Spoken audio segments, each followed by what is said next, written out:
টাকলা মুরাদের দক্ষ হাতের পরিচর্যার অভাবে পচন ধরেছে বিশিষ্ট তলা ব্যবসায়ী ও ছিদ্র নায়িকা মাহিয়া মাহির লাউ বাগানে।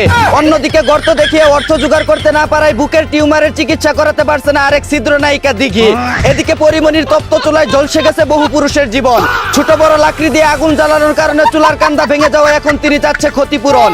অন্যদিকে ডিসেম্বরের মধ্যে যদি শ্বশুর বাড়ি ছেড়ে আফা বাড়িতে চলে আসতে পারে তাহলে বিখ্যাত বেলি ডান্স দেওয়ার পাশাপাশি ফেসবুক লাইভে এসে হ্যান্ডেল মারার ঘোষণা দিল সেফাতুল্লাহ সেফুদা। এদিকে লিওনেল মেসির যদি বাংলাদেশে জন্ম হইতো তাহলে নাম হইতো কামরুল ইসলাম মেসি, এমবাপ্পের নাম হইতো সলিমুদ্দিন বাপ্পি, নেইমারের নাম হইতো কলিমুদ্দিন নাইমুর, হল্যান্ডের নাম হইতো হেলাল উদ্দিন বিহারি, আর ক্রিস্টিয়ানো রোনালদোর নাম হইতো কুষ্টিয়ার রোনালদো।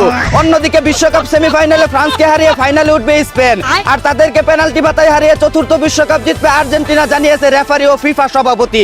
এদিকে তথ্য প্রযুক্তির যুগে যদি ফিফা আর্জেন্টিনার হয়ে থাকে তাহলে অন্ধকার যুগের সেই জুলেখা কাপের সময় কি না কি হয়েছিল তা আল্লাহই ভালো জানে। এদিকে অতিরিক্ত বৃষ্টির কারণে তুরাগ নদী থেকে বের হয়ে রাস্তায় সাঁতার কাটছে এক বিরল প্রজাতির কাইল্লা জলপাডি।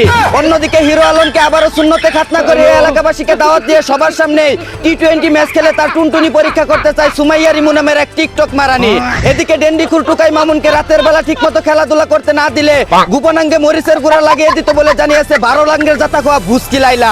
অন্যদিকে শিল্পী সমিতির শপথ গ্রহণ শেষে আখিরি মোনাজাতে চাওয়া হলো পর্যাপ্ত পরিমাণে সিনেমা বানানোর তৌফিক। অন্যদিকে গার্লফ্রেন্ডের পুশি খাওয়ার লোভে মন্দিরের টাকা চুরি করে তাকে আইফোন গিফট করলো এক ভারতীয় চুদনা।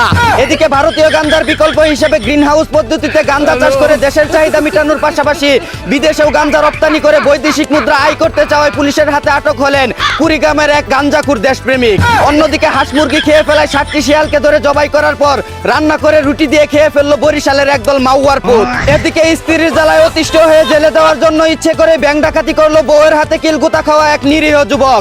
ধরা খাওয়ার পর শাস্তি হিসেবে বউয়ের সাথে 6 মাস গৃহবন্দী থাকার নির্দেশ দিল আদালত। এখন তিনি বলেন আমার কোনো লাভ লস নাই, আমার লাইফটাই লস। এই ছিল দেশে ঘটে যাওয়া সব চুদুর বুদুর খবর। চাইনা থেকে আগত মিস্টার চুদলিং পংকে সাথে নিয়ে আমি ছিলাম চিন্তা কর্মজীবর।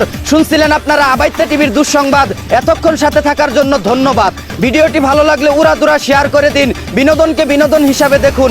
ঝাঁকানাকা পেজটি ফলো করে রাখুন।